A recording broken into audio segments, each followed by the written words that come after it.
আপনি আল্লাহকে নিয়ে কথা বলবেন, আমাদের সৃষ্টিকর্তাকে নিয়ে বিদ্রূপ করবেন, আর আপনাকে কিছু বলা হবে না বা বলা যাবে না এমনটা তো নয়। কিন্তু এই বলার কারণে আমাদের তথাকথিত কিছু বুদ্ধিজীবীর বুদ্ধি উদয় হয়েছে। আর বুদ্ধি উদয় হওয়ার কারণে আমাদের অনেকের আছে না গোড়াকৃমির সমস্যা।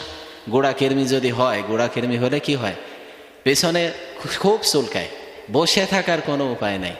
এরা বলা শুরু করে দিল, এইটা তো মানা যায় না, এইটা তো করা যাবে না। আমাদের তথাকথিত একজন বদজীবী ফরহাদ মাজহার তিনি বলেছেন যে আবুল সরকারকে নয় আমাকেই গ্রেপ্তার করা হয়েছে।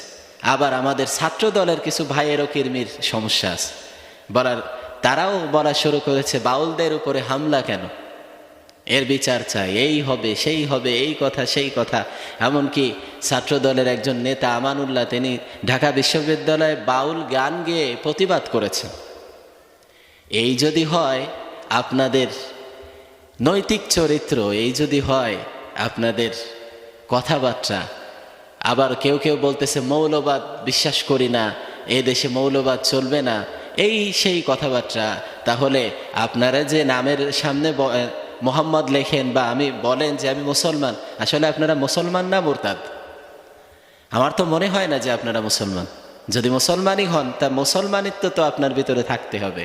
আপনার ভিতরে সেই মোরতাদদের মতো, সেই মুশরিকদের মতো, সেই বাউলদের মতো, সেই লালনদের মতো, গাঞ্জাখোরের মতো কথাবার্তা বা কাজ যদি আপনাদের ভিতরে থাকে, আপনাদেরকে তো মুসলমান সমাজ মেনে নেবে না।